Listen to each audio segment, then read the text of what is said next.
이번 여름 수련회 기간 동안 저희가 이제 디모데후서 말씀을 가지고 함께 우리가 은혜를 나누고자 합니다. 오늘은 이제 디모데후서 1장 1에서 18절까지 말씀 가지고 우리가 함께 생각을 해볼 건데요. 우리 다 같이 한번 말씀을 한번 볼까요? 우리 디모데후서 1장 1에서 18절까지 말씀입니다. 앞에 나오기 때문에 우리 한 절씩 읽으시면 되겠습니다. 그래서 저랑 같이 우리 디모데후서 1장 말씀을 우리 교독하겠습니다. 하나님의 뜻으로 말미암아 그리스도 예수 안에 있는 생명의 약속대로 그리스도 예수의 사도된 바울은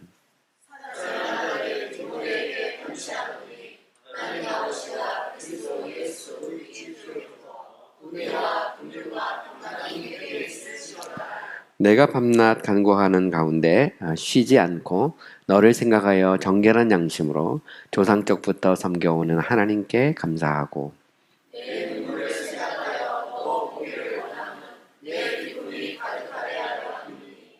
이는 내 속에 거짓이 없는 믿음이 있음을 생각함이라.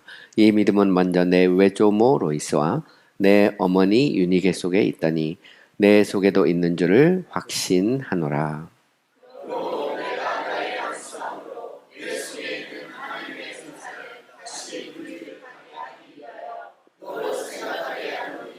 하나님이 우리에게 주신 것은 두려워하는 마음이 아니요 오직 능력과 사랑과 절제하는 마음이니.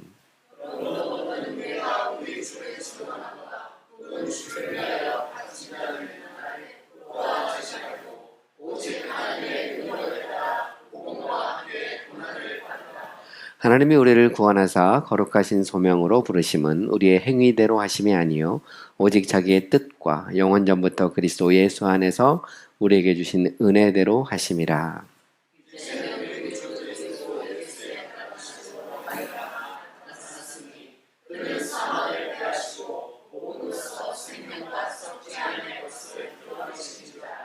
내가 이 복음을 위하여 선포자와 사도와 교사로 세우심을 입었노라.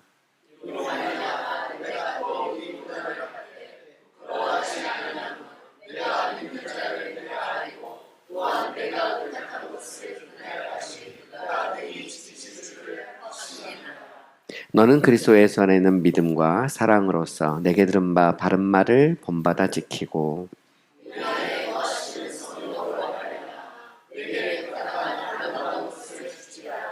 아시아에 있는 모든 사람이 나를 버린 이 일을 내가 안하니 그 중에는 부겔로와 허모게네도 있느니라.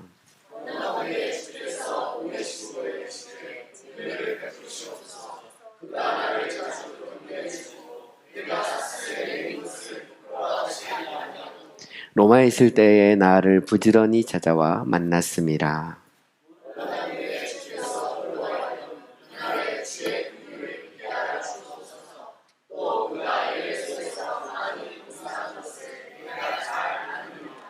아멘. 저는 오늘 본문의 말씀을 중심으로 아름다운 것을 지키라 하는 제목으로 여러분과 함께 말씀을 생각해 보려고 합니다.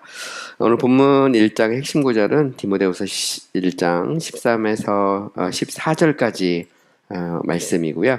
너는 그리스도 예수 안에 있는 믿음과 사랑으로서 내게 들은 바 바른 말을 본받아 지키고 우리 안에 거하시는 성령으로 말미암아 내게 부탁한 아름다운 것을 지키라. 이게 오늘 본문의 핵심 구절이 되겠습니다.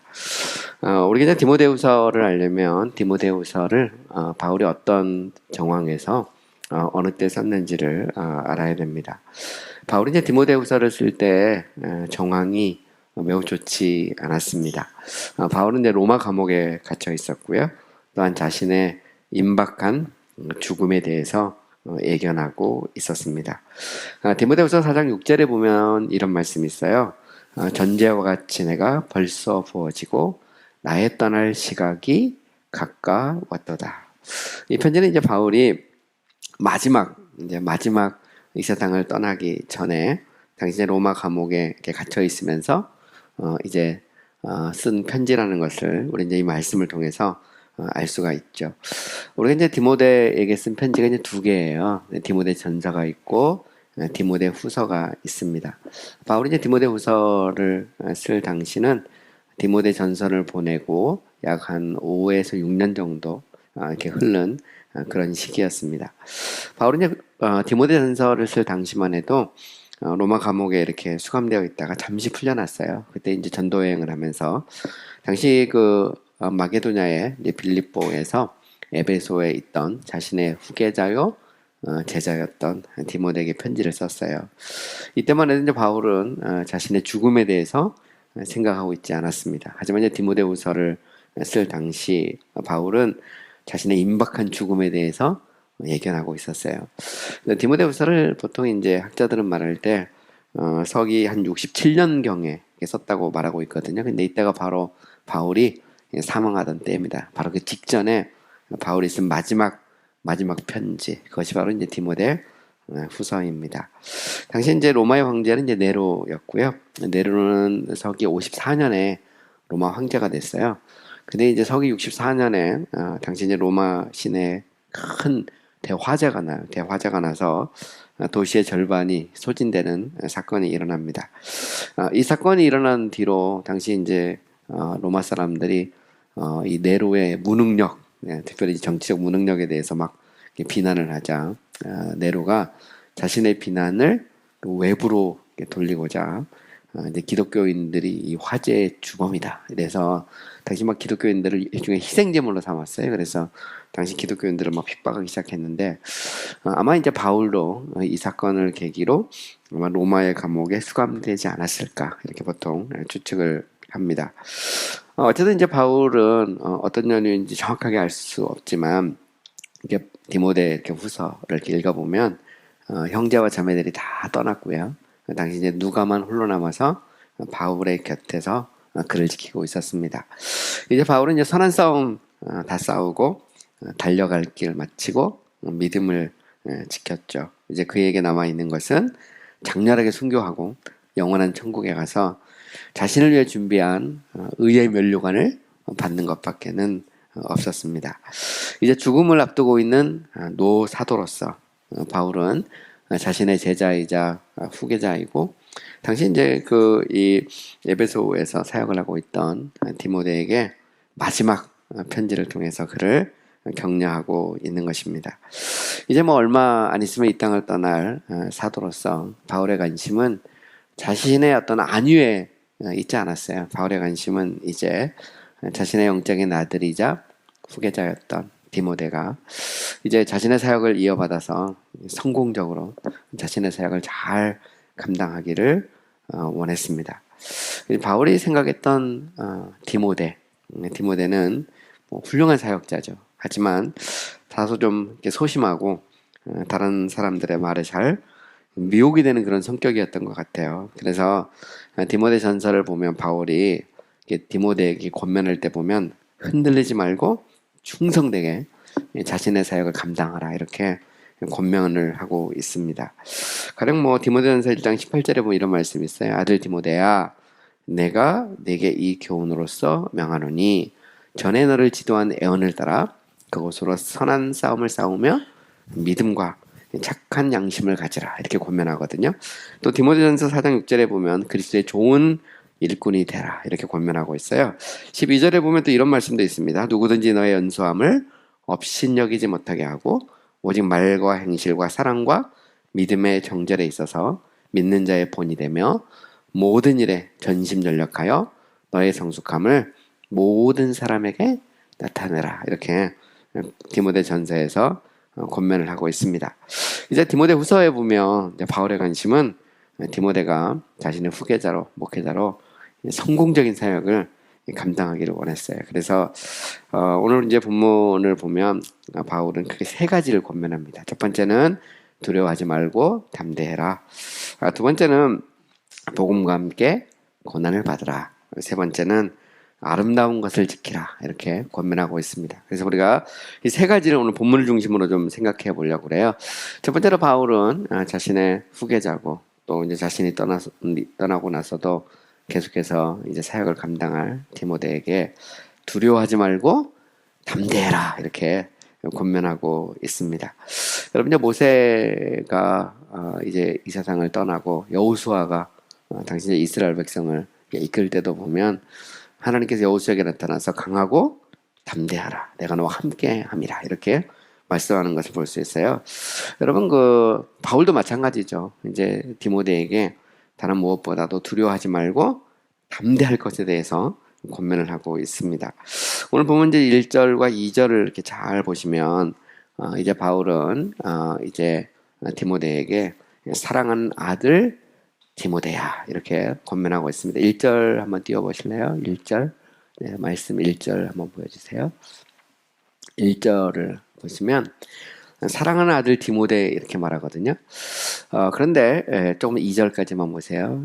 2절까지 보면 사랑하는 아들 디모데 이렇게 나오죠. 그래서 보면 디모데전서 1장 2절에 보면 믿음 안에서 참 아들 된 디모데 이렇게 해서 믿음 참 아들 이런 표현을 쓰고 있는데 디모데후서에서는 이제 사랑하는 아들 디모데 이렇게 말하고 있어요. 이것은 바울이 이게 이제 전에는 디모데를 뭐 덜 사랑했다거나 아니면 사랑하지 않았다거나 뭐 그런 표현은 아니죠. 이제 생애 마지막에서 디모데에 대한 어떤 더 깊은 애정을 표현하기 위해서 사랑하는 아들 디모데야 이렇게 말하고 있습니다.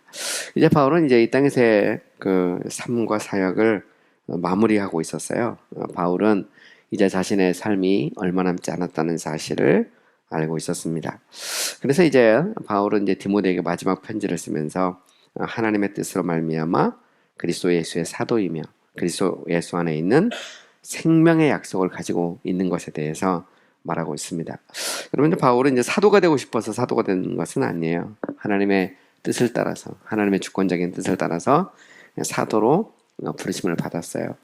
그러므로 바울은 자신의 죽음, 임박한 죽음을 생각하면서 두려워하지 않았습니다. 왜냐하면 하나님께서 자신을 사도로 부르셨다면 그러면 사도로서 자신의 생애를 아름답게 마무리하게 하실 것을 알았기 때문입니다. 또한 바울은 자신이 예수 그리스도 안에서 생명의 약속을 가지고 있는 것에 대해서도 이렇게 밝히고 있어요.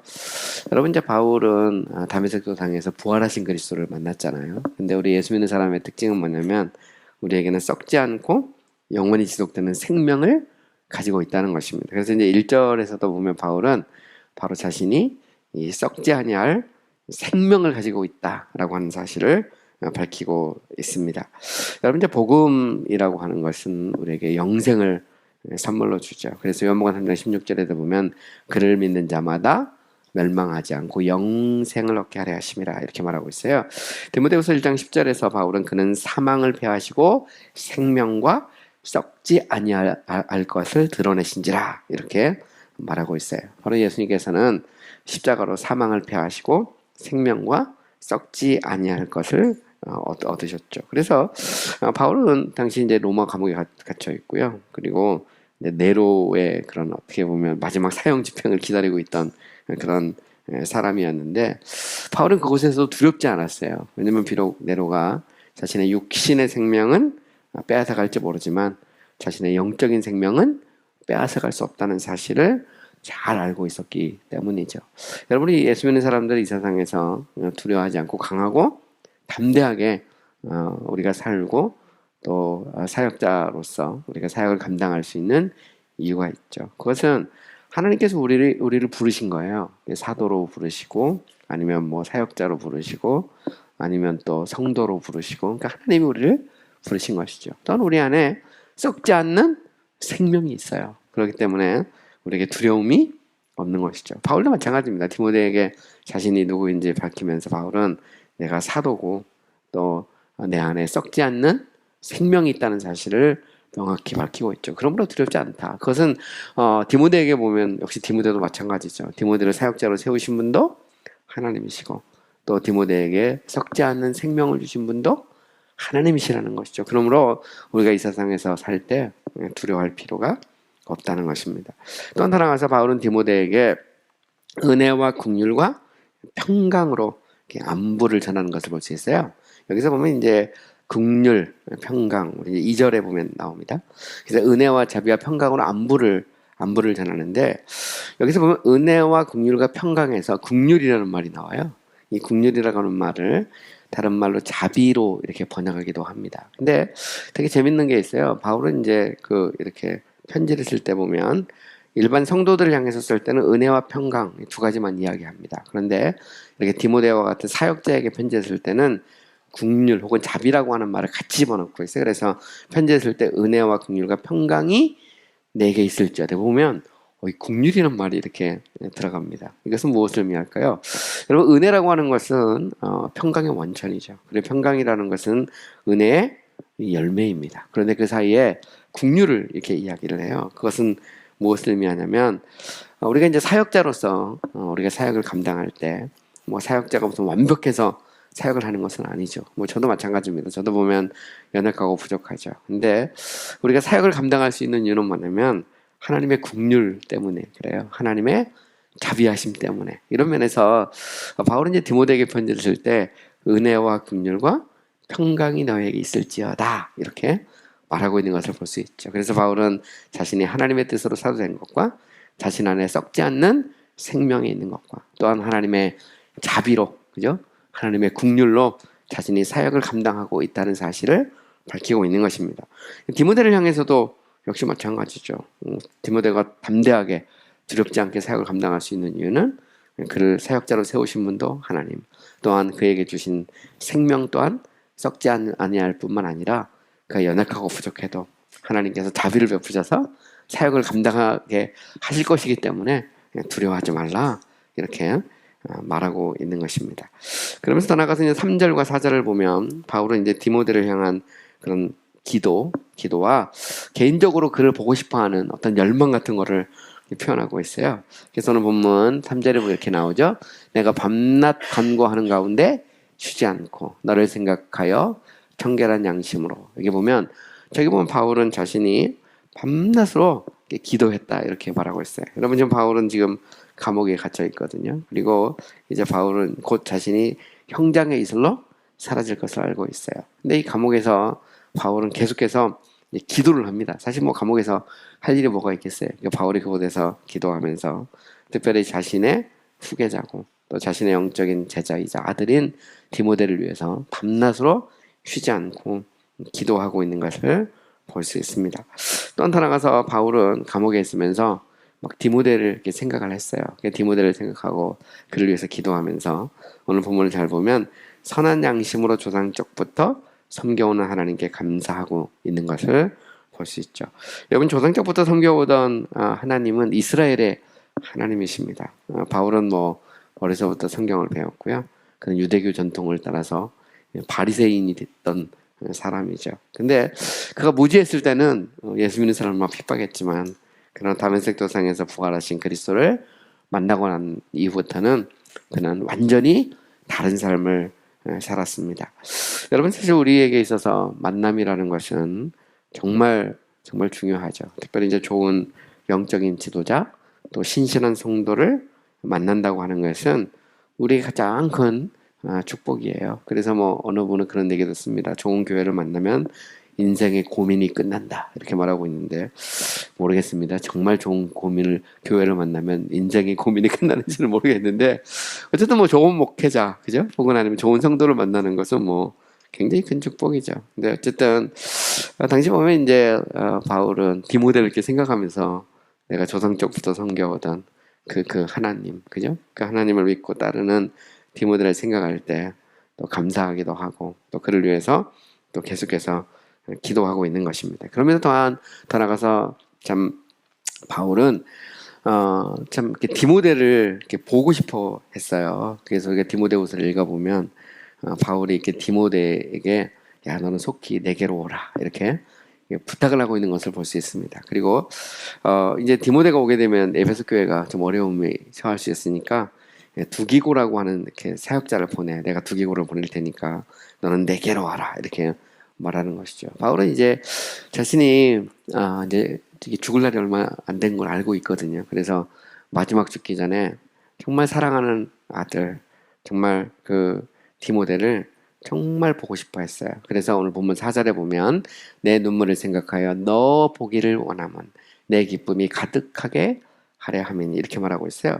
내 눈물을 생각한다는 것은 당시에 이제 디모데가 얼마나 참 헌신적으로 에베소 사역을 하고 있는지 바울은 잘 알고 있어요. 성도를 위해서 울고 그 참 어떻게 보면 어렵고 힘든 그런 목회 현장에서 눈물로 사역을 감당하는 그 디모데를 정말 보고 싶어 했습니다. 그러니까 바울이 이제 디모데전서를 쓰고 디모데후서를 쓸 때까지 한 5, 6년 정도 지냈다고 그랬잖아요. 그러니까 한 5, 6년 정도 아마 보지 못했을 거예요. 그리고 이제 감옥에 갇혀서 마지막 죽기 전에 바울은 정말 사랑하는 디모데를 보고 싶어 했어요. 그리고 디모데를 보는 순간 얼마나 기쁘게 했어요. 그래서 오늘 본문에 보면 내 기쁨이 가득하게 하려 함이니 이렇게 보면 노 사도로서 마지막 자신의 그런 영적인 아들인 디모데를 보고 내가 죽어야 되겠다. 뭐 이런 생각을 가지고 있는 것입니다.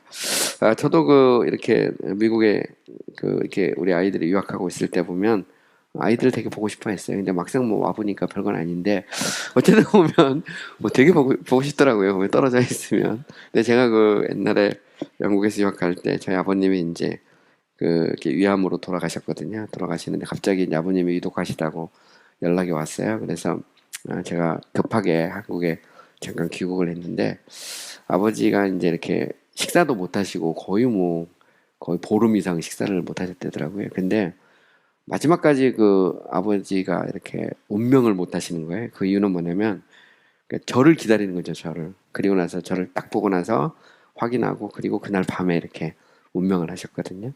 그게 이제 부모님의 심정이죠. 마지막까지 제가 이제 막내인데 내가 막내를 보고 죽어야 되겠다는 생각을 하셨던 것 같아요.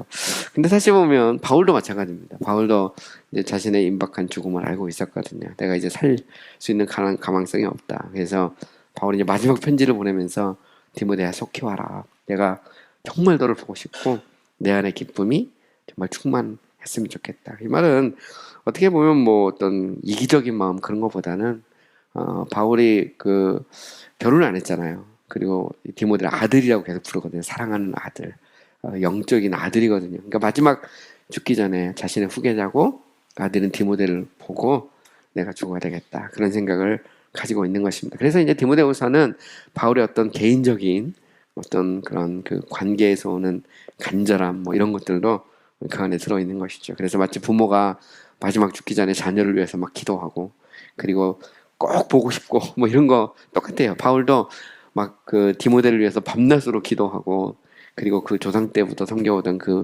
주님을 하나님을 섬기는 디모데를 보면서 감사하기도 하고 또 내가 참 죽기 전에 꼭 봐야 되겠다. 뭐 이런 열망을 이 편지에 이렇게 구구절절 쓰고 있는 것입니다. 또 하나 같은 오늘 본문 5절에 보면 바울은 디모데의 거짓 없는 믿음과 신앙의 유산에 대해서도 증거를 하고 있어요. 그래서 오늘 본문 5절을 보시면 이는 내 속에 있는 거짓 없는 믿음이 있음을 생각함이라. 이 믿음은 먼저 내 외조모 로이스와 내 어머니 유니게 속에 있더니 내 속에 있는 줄을 확신하노라. 우리는 여기에서 바울이 디모데 생각하면 디모데가 거짓이 없는 믿음을 가지고 있는 사역자 혹은 아니면 자신의 영적인 제자이자 아들이라는 사실을 알고 있었어요. 여러분 보면 참 이 거짓이 없는 믿음이라는 것이 우리에게 얼마나 중요한지 모르죠. 이 말은 온전한 믿음, 순전한 믿음, 참된 믿음을 디모데가 가지고 있었다는 것이죠. 여러분 사실 보면 우리는 우리 주변에서 이제 겉과 속이 다른 사람을 종종 보게 되죠. 근데 당시 이제 예수님 당시에도 바리새인 같은 사람들이 이제 그런 사람들이죠. 그래서 예수님께서는 바리새인들을 향해서 회칠한 무덤이다. 이렇게 말을 했어요. 여러분 무덤이 뭐 아무리 화려하고 좋아도 무슨 소용이에요. 그 안에 들어있는 것은 사람 죽어있는 송장밖에 없는 것이죠. 근데 사실 보면 겉과 속이 같은 것 이게 이제 우리에게 정말 중요하죠. 그러니까 바울이 이제 디모데를 생각하면 디모데는 거짓이 없는 깨끗하고 순전한 믿음을 가지고 있는 사람이죠. 그래서 우리는 이제 좀 생각을 해봐야 돼요. 과연 내가 거짓 없는 순전한 믿음을 가지고 있는가. 특별히 이번 수련회를 통해서 한번 이렇게 점검해 봤으면 좋겠어요. 내가 정말 하나님 앞에서 거짓 없는 믿음을 가지고 있는가. 물론 연약할 수는 있습니다. 그래서 바울이 디모데에게 편지를 쓰고 안부를 전할 때 은혜와 국률과 평강에서 국률이라는 말을 집어넣는 거거든요. 국률이라고 하는 것은 연약함을 전제로 합니다. 우리 예수 믿는 사람이라고 해서 뭐 완벽한 거 아니잖아요. 사역자라고 해서 뭐 모든 면에서 막 완벽한 건 아닙니다. 연약하고 때로 부족하죠. 그러나 그럼에도 불구하고 하나님을 향한 우리가 순전한 믿음, 거짓 없는 믿음을 가질 수가 있거든요. 제가 생각할 때 우리 교회 사역자들이 그런 것 같아요. 저도 이렇게 우리 강목사님 이렇게 교제하면서 우리 교회에 와서 같이 이렇게 사역을 할 것을 이렇게 제가 이렇게 요청할 때 보면 다른 것보다도 우리 강목사님만의 이렇게 거짓 없는 믿음 그걸 본 거죠. 아멘. 제가 보면 그렇습니다. 제가 가만히 보니까 우리 강목사님이 이렇게 순전하더라고요. 보면 완벽해서가 아닙니다. 연약하고 부족하죠. 그러나 그럼에도 불구하고 거짓 없는 믿음이 있는 것을 제가 이렇게 봤어요. 우리 이 목사님도 마찬가지고 뭐 저도 마찬가지입니다. 저도 보면 제가 뭐 이렇게 속이고 뭐 그런 사람은 아니거든요. 제 안에 이제 거짓 없는 믿음, 순전한 믿음을 저도 가지고 있습니다. 근데 여러분 사실 보면 사람은 속일 수 있잖아요. 그러나 하나님은 불꽃 같은 눈초리로 그죠? 우리의 폐부와 심장을 깨뜨려 보시는 하나님이신 것을 믿습니다. 또 한 따라가서 이제 바울은 바로 이 디모데 안에 있는 이 거짓 없는 믿음이 그의 외할머니 로이스와 그의 어머니 유니게 안에 있던 믿음이었다는 것을 알고 있어요. 여러분 사실 참 사람에게 중요한 것은 신앙의 이렇게 이 뭐라 할까요? 전수라는 게 있잖아요. 신앙의 전수. 그래서 우리 교회 그 핵심 가치 중에 하나도 보면 신앙의 전수가 있거든요. 그래서 영어로 이걸 from generation to generation 이렇게 말하는데 세대에서 세대로 이렇게 넘어가는 것이죠. 사실 보면 저는 뭐 신앙도 마찬가지라고 생각합니다. 부모님의 온전하고 순전한 신앙이 그 자녀에게로, 그 자녀에게서 다시 또 그 자녀에게로 넘어가는 것이죠. 저는 뭐 우리 교회를 보면 그런 면에서 되게 감사합니다. 우리 어르신들도 있고, 또 우리 이제 중간도 있고, 또 더 밑에도 있잖아요. 제가 보면 우리 루안이나 뭐 여기 도담이 같은 이제 아주 애기들도 있습니다. 그래서 결국 이게 부모님의 신앙이 자녀로, 자녀에서 손자 손녀에게로 넘어갈 때 그게 이제 아름다운 것이죠. 그래서 거짓 없고 순전한 믿음이 넘어가는 것입니다. 저는 그런 면에서 이제 우리 교회도 굉장히 중요한 과도기에 있다고 생각해요. 우리 장로님들, 우리 안수집사님들, 권사님들, 또 저를 포함해서 그죠? 이제 우리 세대의 신앙을 우리가 다음 세대에 전수하는 굉장히 중요한 그런 시점에 있습니다. 그래서 우리가 다 늙어가지고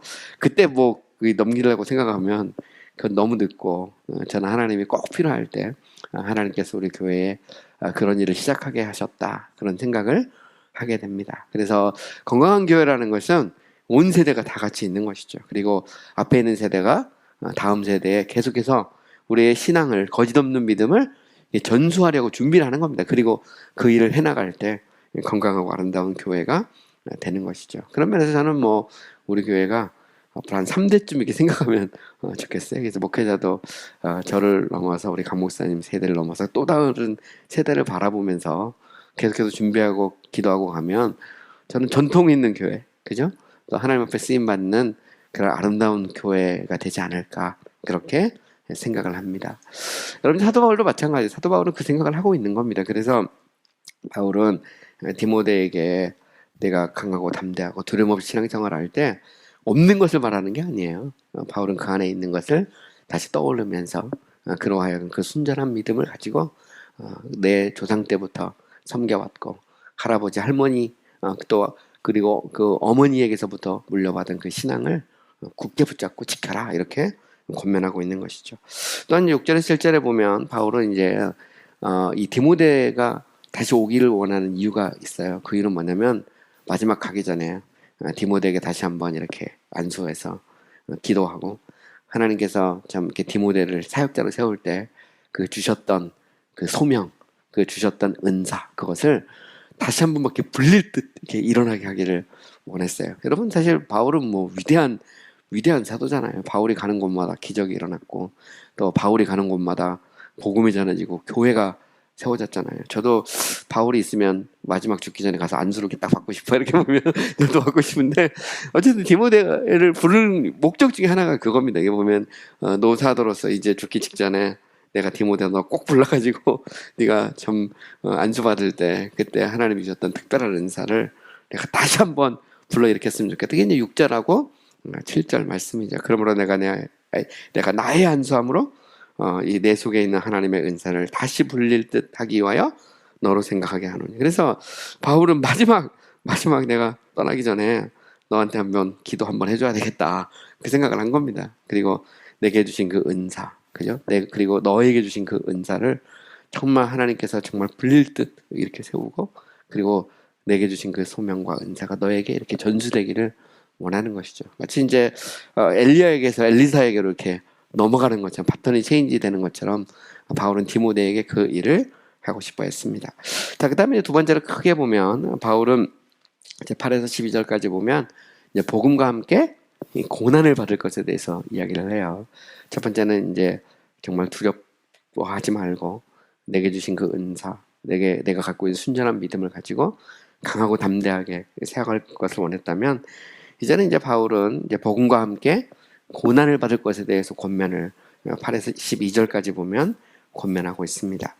여러분, 바울은 이제 앞으로 디모데에게 닥칠 어려움을 잘 알고 있었어요. 여러분, 바울은 복음을 전하면서 온갖 고난을 겪은 사람이죠. 지금도 보면 뭐 로마의 감옥에서 마지막 정말 사형 집행을 기다리고 있던 사람이거든요. 그래서 보통 이제 디모데후서가 그 AD 66에서 67년 정도, 67년에 바울이 순교를 당했기 때문에 마지막이죠. 마지막인데, 바울은 자신의 후계자인 디모데를 생각하면서 바울의 복음과 함께 고난받는 것을 두려워하지 말 것에 대해서 권면을 하고 있는 것이죠. 여러분, 이제 훈련소에서 이제 훈련을 받고 자대 입소를 이렇게 하잖아요. 그러면 고참 선임병이 혀를 끌끌 찹니다. 그러면서 좀 심한 말로 내가 너 같으면 자살하겠다 막 이렇게 막 그렇게 말하죠. 보면 그 정도로 이제 그동안 자기가 고생을 많이 했기 때문에, 이게 신병이 와가지고 앞으로 고생할 걸 보면 앞으로 까마득한 것이죠. 그렇죠?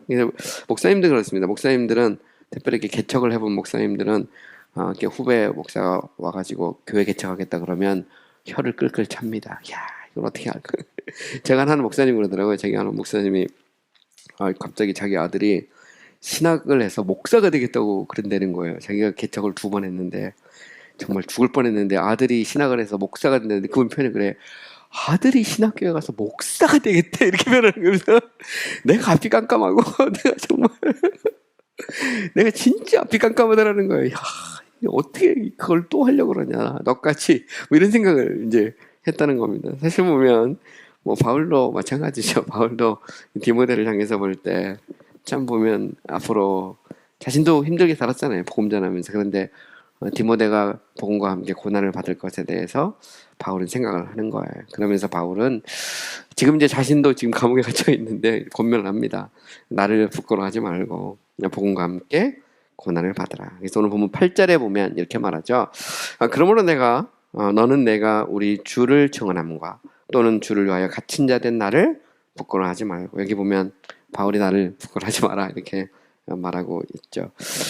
16, 17절에 보면 이제 오네시보로라는 사람이 나오는데, 이제 오네시보로가 바울을 부끄러워하지 않고 또 바울을 잘 돌본 것에 대해서도 말을 하고 있습니다. 어쨌든 보면 참 모두가 바울의 그런 고난을 부끄러워하지 않았던 것은 아니에요. 그래서 우리가 디모데후서 4장에다 보면 바울이 자기를 떠난, 바울을 부끄러워하고 떠난 사람들에 대해서 이렇게 언급을 하고 있는 거거든요. 네, 그러면서 바울은 말합니다. 너는 나를 좀 부끄러워하지 마라. 잘 알죠?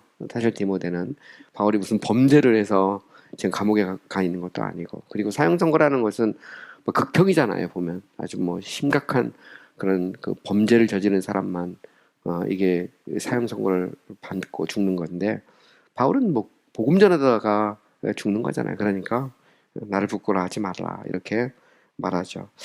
그러면서 이제 바울은 디모데에게 복음과 함께 고난을 받으라. 여기 보면 오직 하나님의 능력을 따라 복음과 함께 고난을 받으라 이렇게 말해. 능력이 필요하죠. 사실 보면 고난이라고 하는 것은 누구나 다 싫어하는 겁니다. 여러분, 예수님도 십자가를 질 때 보면 할 수만 있으면 이 잔을 내게 멀게 해달라고 기도하셨거든요. 바울도 3번이나 자신의 육체의 가시를 제거해달라고 간절히 기도했습니다. 여러분, 사실 뭐 고난받기를 좋아하는 사람이 어디 있겠어요. 그러나 하나님이 주신 능력으로 나는 복음과 함께 고난을 받으라 이렇게 권면하죠.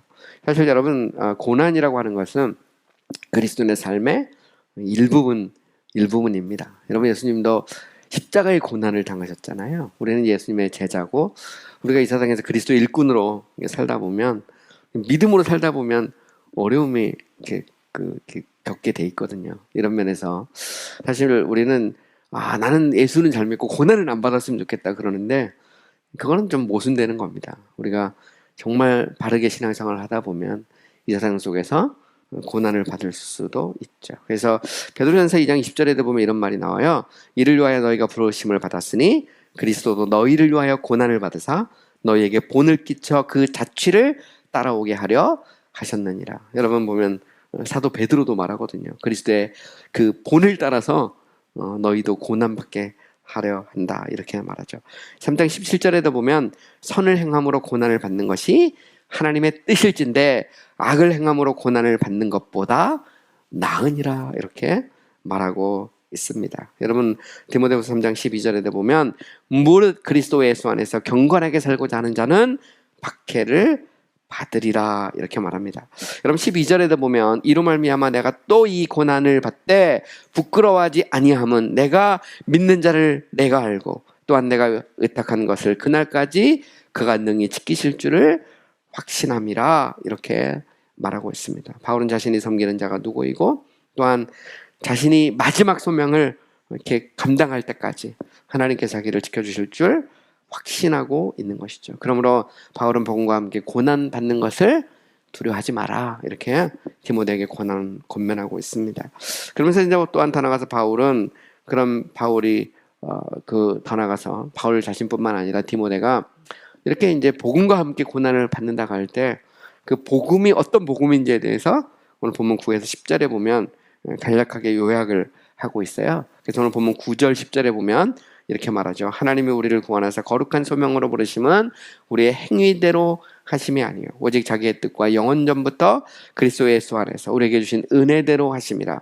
이제는 우리 구주 그리스도의 나타나심으로 말미암아 나타났으니 그는 사망을 패하시고 복음으로써 생명과 썩지 아니할 것을 드러내신지라. 여기서 보면 바울은 디모데가 복음과 함께 고난을 받는다 할 때 어떤 복음과 함께 고난을 받을지에 대해서 간략하게 정리를 하고 있어요. 여러분 바울이 전한 복음, 바울이 가르친 복음은 무엇일까요? 그 복음은 은혜의 복음입니다. 영원전부터 하나님께서 그리스도 안에서 택하시고 그리스도의 그런 구속의 역사를 통해서 바로 이 구속을 획득하시고 성령으로 말미암아 죄를 깨닫고 우리가 예수 믿고 구원받는 바로 그 은혜의 복음, 바로 그 은혜의 복음과 함께 고난을 받으라 이렇게 말하고 있죠. 여러분 우리가 구원받는 것은 우리가 잘나서 구원받는 거 아닙니다.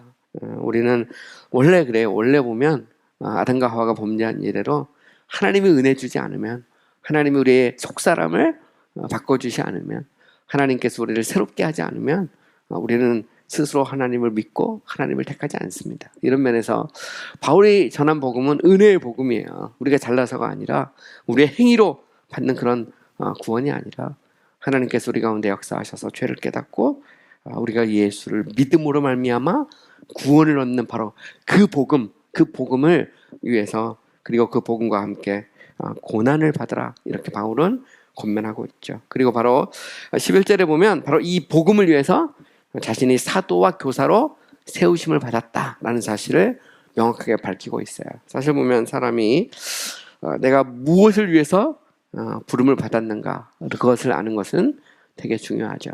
바울은 바로 이 복음을 위해서 자신이 사도와 교사로 부름을 받았다는 사실을 알고 있어요. 여러분 사도는 이제 더 이상 존재하지 않죠. 그러나 교사는 존재합니다. 디모데는 교사이고 넌 목회자이거든요. 그리고 내가 이렇게 복음과 함께 고난을 받았던 것처럼 이 복음을 위해서 사도와 교사로 부르심을 받았던 것처럼 너도 이 복음으로 부름을 받았으니 이 복음과 함께 고난을 받으라 이렇게 바울은 권면하고 있는 것입니다. 마지막 이제 세 번째로 크게 보면 13에서 18절까지 보면 아름다운 것을 지키라 이렇게 권면을 하고 있어요. 여기서 우리가 특별히 이제 13절하고 14절에 보면 우리가 13, 14절 한번 잘 보세요.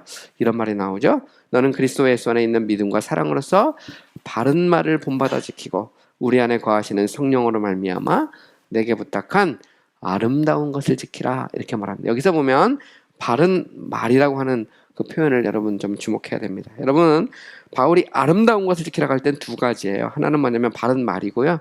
또 다른 하나는 바른 행실, 바른 행위를 말하고 있어요. 13, 14절에서는 바른 말을 이야기하고 있는데, 여기서 바른 말이라고 하는 것은 뭐냐면 건전한 말, 건전한 가르침, 혹은 아니면 건전한 교리, 혹은 아니면 건전한 신학, 이렇게 우리가 이것을 번역을 해볼 수가 있습니다. 이 말은 무슨 얘기일까요?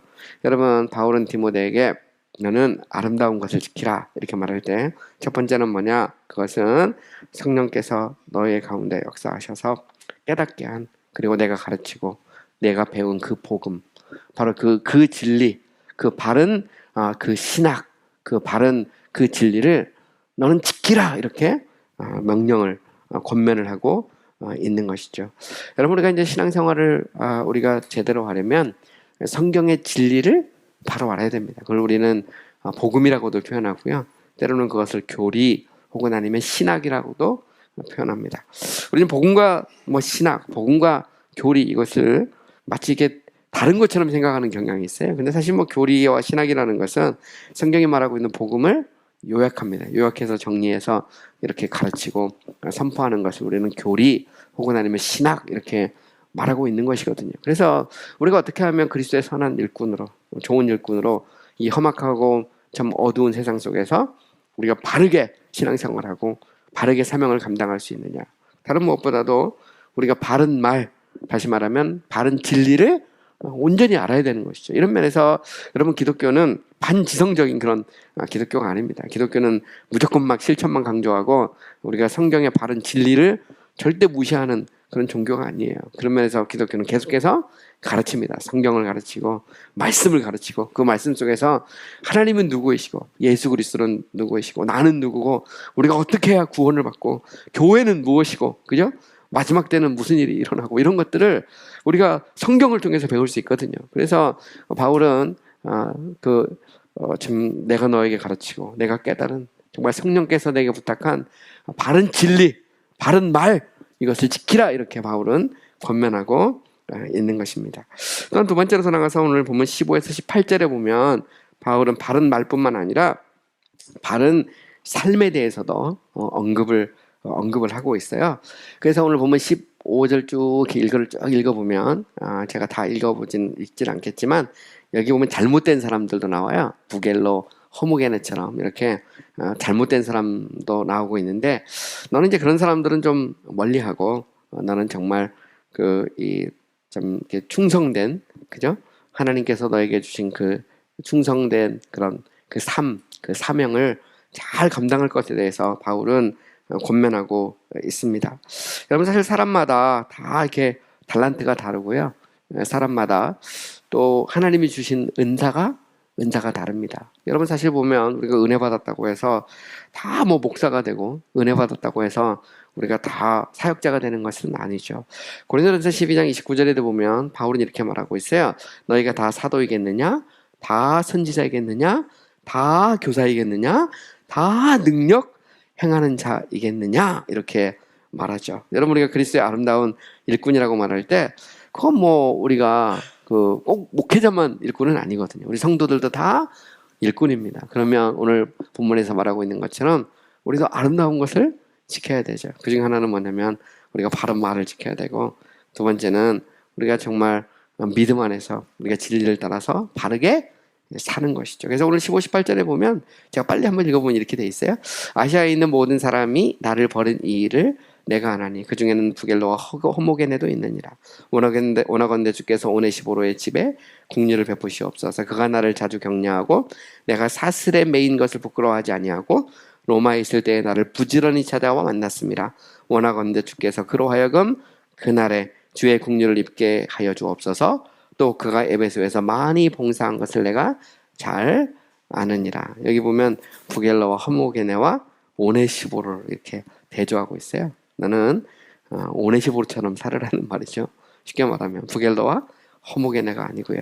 디모데후서 4장 10에서 11절에 이런 말을 해요. 바울은 대마는 이 세상을 사랑하여 나를 버리고 데살로니가로 갔고, 그레스게는 갈라디아로, 디도는 달마디아로 갔고, 누가만 나와 함께 있느니라. 여기 보면 바울과 마지막까지 함께 있던 사람이 이제 누가고요.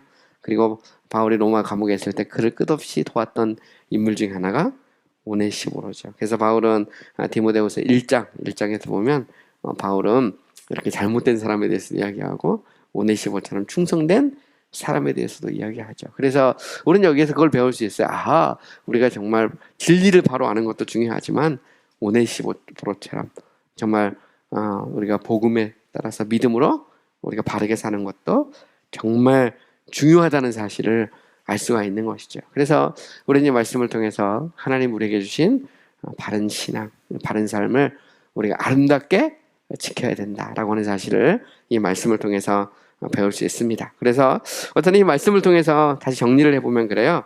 바울은 이 말씀을 통해서 첫 번째로 우리가 두려워하지 말고, 그죠? 강하고 담대하라 이렇게 권면하고요. 두 번째는 복음과 함께 고난을 받으라. 세 번째는 아름다운 것을 지키라 이렇게 권면하고 있습니다. 아무쪼록 이 말씀을 통해서 우리 사랑하는 성도들이 그리스도의 일꾼으로 다시 한번 우리가 새롭게 되는 그런 은혜가 이 시간에 있기를 원합니다. 우리 말씀을 기억하면서 한번 기도했으면 좋겠어요. 우리 다 같이 한번 기도하겠습니다. 하나님, 오늘도 이 아침 우리의 발걸음을 주의 손으로 인도해 주신 것을 감사합니다. 바울이 마지막 참 이 땅을 떠나기 직전에 디모데에게 사랑의 권면을 하는 것처럼 오늘로 이 말씀을 통해서 우리가 다시 한번 그리스도 일꾼으로 바르게 세워지게 해달라고, 우리가 복음과 함께 고난을 받고 아름다운 것을 지킬 줄 아는 믿음의 사람들이 되게 해달라고 이 시간 우리 다 같이 한번 우리 기도하겠습니다. 사랑과 은혜가 많으신 아버지 하나님 감사합니다. 하나님께서 우리를 사랑하여 주시고 오늘도 아버지 이렇게 주님 전에 나와 아버지 우리가 또 여름 순회로 함께 모일 수 있도록 은혜 주신 것을 감사합니다. 아버지 우리가 참 어렵고 참 힘든 이 시대 아버지 복음의 진리를 바로 깨닫고 또한 아버지 복음과 함께 고난을 받으며 하나님 우리에게 주신 이 아름다운 것을 소중히 여기고 이것을 잘 지킬 줄 아는 믿음을 가질 수 있도록 하나님께서 우리 가운데 역사하여 주시옵소서. 이 세상 사람들은 아버지 참 다 떠나도 우리는 마지막까지 진리를 지키게 도와주시고 오직 하나님을 의지하고 바라보는 우리 사랑하는 성도를 낼 수 있도록 하나님 축복하여 주시옵소서. 그래서 아버지 우리 부모의 신앙이 자녀에게로 또한 우리 자녀를 통해서 그 다음 세대로 아름답게 전수되게 도와주시고 이 마지막 때 하나님 앞에 쓰임받는 성도들 또한 아버지 쓰임받는 교회가 될 수 있도록 하나님 축복하여 주시옵소서. 특별히 이번 수련의 기간 동안 하나님께서 우리로 하여금 다시 한번 돌이켜보게 도와주시옵소서. 특별히 우리가 디모데후서의 말씀을 통해서 아버지 다시 한번 신앙으로 말씀으로 무장되게 도와주시고 우리가 그리스도의 선한 일꾼으로 아버지 우리가 하나님 앞에 온전히 무장되며 쓰임받을 수 있도록 도와주시옵소서. 우리가 고난받기를 두려워하지 않게 도와주시옵소서. 아버지 하나님이여 바울의 군면을 우리가 다시 한번 우리 마음에 새기게 도와주시고 예수 그리스도의 은혜의 복음을 아버지 우리가 바르게 깨닫고 아버지 그 복음을 따라 믿음으로 사는 우리 사랑하는 성도들 될 수 있도록 하나님 축복하여 주시옵소서. 은혜 베풀어 주시옵소서. 역사하여 주시옵소서. 새롭게 하여 주시옵소서. 간섭하여 주시옵소서. 은혜 베풀어 주시옵소서. 주여 이 시간 우리와 함께하여 주시고 주여 역사하여 주시옵소서. 참 좋으신 하나님 아버지 감사합니다. 하나님께서 우리를 사랑하여 주시고 오늘도 이렇게 또 여름 수련회로 우리 사랑하는 성도들이 함께 모일 수 있도록 은혜 주셔서 감사합니다. 특별히 우리가 디모데후서 말씀을 통해서 우리가 복음과 함께 고난을 받으라 아름다운 것을 지키라는 바울의 권면을 따라서 아버지 우리가 참 복음을 바로 깨닫고 또 그 복음과 더불어 고난받기를 두려워하지 않게 하시고 또한 하나님이 우리에게 주신 바른 말 또 바른 삶을 우리가 지킬 줄 아는 그런 성도들 될 수 있도록 하나님 축복하여 주시옵소서. 또한 아버지 이번 수련회 기간 동안 간섭해 주시고 내일 또 오후 시간까지 우리가 성령 충만하고 말씀으로 무장되고 그리스도의 일꾼으로 우리가 다시 한번 세워지는 시간 될 수 있도록 하나님 축복하여 주시옵소서. 오늘 우리와 함께 하심을 감사하고 사랑이 많으신 예수님의 이름으로 기도드렸습니다. 아멘.